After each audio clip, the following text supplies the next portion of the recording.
On dit qu'une femme peut vivre sans affection plus longtemps qu'elle ne le devrait jamais. Qu'elle continuera d'apparaître, souriant pendant les repas, faisant le lit, pliant le linge, faisant semblant que tout va bien, jusqu'à ce qu'un jour elle réalise qu'elle s'est affamée. C'était moi. Je m'appelle Claire. J'ai 46 ans. Je suis mariée à Thomas depuis plus d'une décennie. Et je ne crois pas qu'il m'ait regardée, vraiment regardée, depuis des années. Je ne le dis pas avec amertume, juste avec une tranquille résignation. Il y a une différence. C'est un homme bien, je suppose. Le genre de personne à qui les gens font confiance. Stable, logique, responsable, mais l'amour, la passion, l'attention. Ces choses se sont estompées il y a longtemps, comme la lumière du soleil qui s'échappe d'une pièce avant que vous ne réalisiez que vous êtes assise dans le noir. Alors, j'ai fait ce que font la plupart des femmes à ma place. J'ai cessé d'attendre quoi que ce soit. Je remplis ma vie de routine, d'obligations, de douces distractions. Je me suis dit que j'étais contente, que c'était à quoi ressemblait le mariage après un certain temps. Dîners tranquilles, vie séparée, silence tolérable. Mais ensuite, j'aime à emménager. Le fils de Thomas issu de son premier mariage, 22 ans. Grand, à la voix douce, poli. Je ne l'avais pas vu depuis des années. Il vivait avec sa mère à travers le pays, mais après qu'elle se soit remariée et ait déménagé à l'étranger, il a appelé Thomas un soir et a dit qu'il avait besoin d'un endroit où rester pendant qu'il déterminait ses prochaines étapes. École, travail, il n'était pas sûr. Thomas, toujours pratique, a accepté sans hésitation. Juste le temps qu'il se remette sur pied, m'a-t-il dit par-dessus le bruit de sa brosse à dents électriques, comme si nous discutions d'un robinet cassé. Je n'ai pas argumenté. Je ne le fais jamais. Mais quelque chose a changé le jour où Jem est arrivé. C'était peut-être la façon dont il me regardait. Non pas avec attente ou jugement, juste avec présence. Comme s'il me voyait même quand je ne voulais pas être vue. Il m'a serré dans ses bras lorsqu'il a franchi la porte. Non par obligation, mais avec chaleur. Il sentait l'océan, le sel, le vent, quelque chose de libre. Et quand il a souri, quelque chose de peu familier a remué lentement dans ma partie centrale. Un clignotement de vie dans un endroit que je croyais éteint depuis longtemps. Cette première semaine, j'ai gardé mes distances. C'était le fils de Thomas, après tout. Mon beau-fils. J'ai préparé des repas, nettoyé la chambre d'amis, tenu des conversations polies. Mais Jem était différent du garçon dont je me souvenais. Il était observateur, réfléchi, gentil de manière discrète, comme lorsqu'il remplissait mon café sans demander, ou mettait de sa musique en pause quand j'entrais dans la pièce, ou offrait de porter les courses sans qu'on le lui dise. Thomas n'a rien remarqué de tout cela. Bien sûr que non. Il travaillait tard comme toujours. Récemment, c'est comme s'il disparaissait en lui-même dans les emails de travail, les scores sportifs, le bourdonnement des nouvelles du soir. Nos conversations sont maintenant comme des transactions commerciales. As-tu payé la facture? N'oublie pas que la voiture doit être révisée. Nous n'avons plus de détergent. C'est le langage de notre mariage. J'aime cependant parle en silence. Un soir après le dîner, je l'ai trouvé dans la cuisine faisant la vaisselle. Il avait retroussé les manches de son T-shirt, révélant des avant-bras saupoudrés de soleil.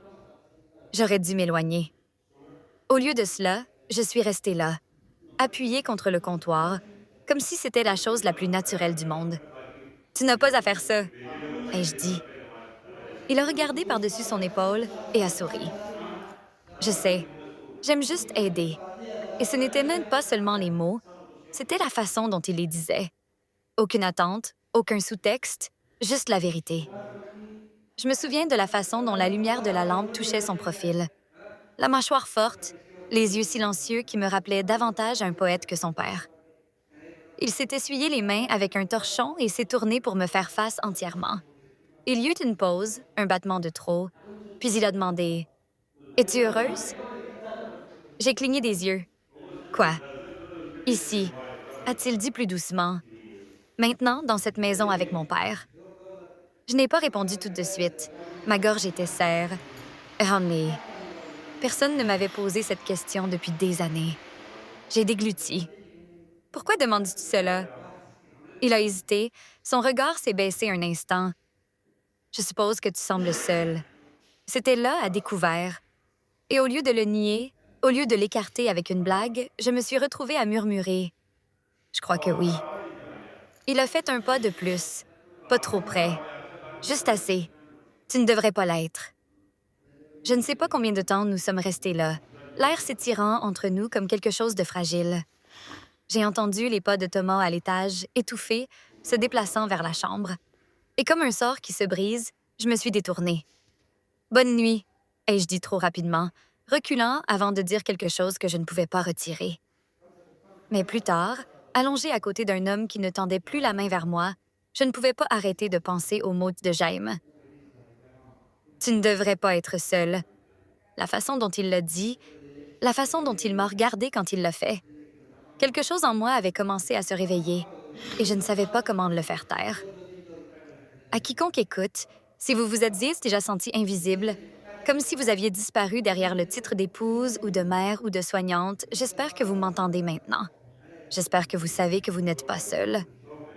Parfois, le pire genre de silence n'est pas l'absence de son. C'est l'absence d'être remarqué. Et quand quelqu'un vous remarque enfin, cela peut tout changer. Faites-moi savoir si cette histoire vous parle. Si vous êtes toujours avec moi, cliquez sur ce bouton « J'aime » ou laissez un commentaire. Même un simple « Je suis là » peut signifier plus que vous ne le savez, car ce calme entre deux personnes, il ne reste pas calme pour toujours. Je me suis réveillée le lendemain matin avec une étrange lourdeur dans mon milieu. Pas de la tristesse exactement, mais une douleur comme si mon cœur avait été veillé après des années de silence. J'ai essayé de m'occuper. Lessive, facture, essuyer des comptoirs qui étaient déjà propres. Tout pour empêcher mon esprit de revenir à Jem et à la façon dont il m'avait regardé la nuit dernière. Thomas était parti avant le petit déjeuner, ne laissant rien d'autre que l'odeur d'après-rasage et vent et une courte note sur le comptoir. Longue journée, ne m'attend pas éveillée. Pas de « je t'aime ». Pas de « à ce soir ». Juste de la logistique, le langage que notre mariage parle maintenant. J'ai fixé la note plus longtemps que je n'aurais dû, ressentant ce vide familier. Il ne m'appréciait pas, ni mes efforts, ni ma présence, ni les manières silencieuses dont je maintenais notre vie ensemble. Il ne voyait même pas à quel point j'étais devenue, et puis, à porter cela seule. Quand j'ai entendu des pas dans l'escalier, je me suis redressée automatiquement, comme si j'étais coupable de quelque chose. Jem est entré dans la cuisine, les cheveux encore humides d'une douche, portant une chemise grise douce qui, poussait ses épaules. Il a souri en me voyant, et juste ce simple geste à coup, et mon ask et psautster. « Bonjour », a-t-il murmuré, sa voix encore chaude de sommeil. « Bonjour », ai-je répondu, essayant d'avoir l'air assure et... Il s'est rapproché pour atteindre une tasse dans le placard, et pendant un instant, son bras a effleuré le mien. C'était à peine un rapprochement, un murmure vraiment, mais cela a envoyé une vague de chaleur le long de ma colonne vertébrale. Je me suis éloignée rapidement, faisant semblant d'ajuster la machine à café. « Ça va? » a-t-il demandé gentiment. J'ai hoché la tête.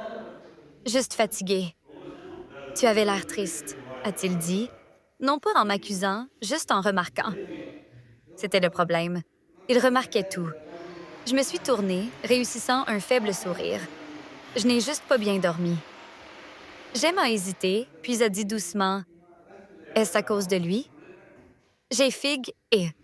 Mes mots, ce sont S et par et S. J'aime. Il a regardé vers le bas comme s'il avait peur d'être allé trop loin. Je suis désolée. J'entends juste des choses. La façon dont vous parlez à peine tous les deux. La façon dont il entre et sort sans même demander comment tu vas. C'est parfois difficile à voir. Difficile à voir. Ces mots sont touchés plus profondément qu'ils n'auraient dû. J'ai expiré lentement. Le mariage n'est pas toujours ce que les gens pensent, tu sais. Il a rencontré mes yeux alors, et quelque chose de non dit s'est resserré et entre nous. « Non », a-t-il dit doucement et fermement. « Mais tu mérites plus que cela. » Ma gorge s'est nouée et... Aucun homme ne m'avait dit cela depuis des années. Certainement pas celui qui avait juré qu'il le ferait. Avant que je ne puisse répondre, Jem a fait un pas de plus, hésitant, prudent, comme s'il s'approchait de quelque chose de fragile. « Tu sais, » a-t-il dit, voix basse, Je pensais que mon père était le fort, fiable, digne de confiance. Mais maintenant, je ne sais pas. Il ne te voit pas, pas de la façon... Il s'est arrêté, a retenu le reste, pas de la façon dont je le fais. Je l'ai entendu quand même. L'instant s'est étiré entre nous, chaleureux et dangereux. Je l'ai observé et, dans mon pouls, dans le petit frémissement sous mes côtes, dans la façon dont je ne bougeais pas, même quand j'aurais dû le faire. Alors, instinctivement, j'ai détourné le regard. J'aime, tu ne devrais pas t'inquiéter pour moi. Il a secoué la thé et il thé. Je le fais. Je ne peux pas m'en emper et is cher. Quelque chose en moi s'est fendu à ces mots. Une fracture silencieuse, mais profonde. Nous sommes restés tous les deux là pour un moment qui a semblé une éternité jusqu'à ce que la machine à café sonne fortement, brisant le charme. J'ai reculé. Il a reculé. Le monde a repris sa place. Mais rien n'était vraiment revenu à la normale. Plus tard cet après-midi-là, pendant que je pliais le linge dans le couloir, j'aimais se passer, s'arrêtant en haut des escaliers. Il m'a observé un instant, ce même regard pensif et scrutateur qui agitait quelque chose de profond en moi. « Tu n'es pas seul ici », a-t-il dit doucement. Et puis il est parti, me laissant avec une vérité que je n'étais pas prête à affronter. Une vérité qui deviendrait plus forte chaque jour qu'il restait sous ce toit. La maison semblait différente ce soir-là. C'était peut-être moi. Peut-être que c'était j'aime. Ou peut-être était-ce le silence, plus lourd que d'habitude, bourdonnant de quelque chose que je ne pouvais pas nommer. Thomas a envoyé un message disant qu'il travaillerait tard à nouveau, comme si c'était une nouvelle. Il n'a pas demandé comment s'était passée ma journée. N'a pas demandé si j'avais besoin de quelque chose. Juste une autre nuit seule, écrite entre les lignes. J'étais debout au comptoir de la cuisine à préparer le dîner que personne ne mangerait à l'heure. Le bourdonnement de la cuisinière, le doux crépitement du beurre dans la poêle. Ils auraient dû être réconfortants. Mais au lieu de cela, chaque son semblait amplifié, comme si la maison attendait quelque chose. Puis j'ai entendu des pas. Lents, D, E, lib, E, R, E, S. J'aimais est apparu dans l'embrasure de la porte, une main reposant sur le cadre. Il n'a pas parlé au début. Il m'a juste observé et ce n'était pas la façon dont les gens jettent un coup d'œil à quelqu'un qui cuisine. C'était plus profond, plus concentré, comme s'il mémorise ça a été quelque chose qu'il n'était pas censé faire.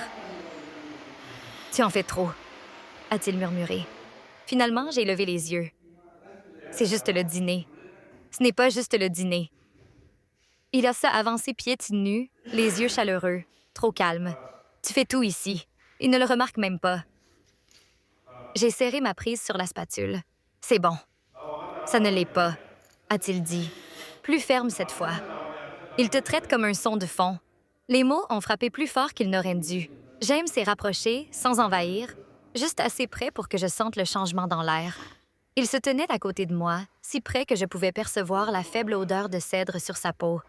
Si près que son épaule a F-R-O-E-L-E, la mienne, lorsqu'il a tendu la main vers un verre. Mon flux d'air s'est coupé.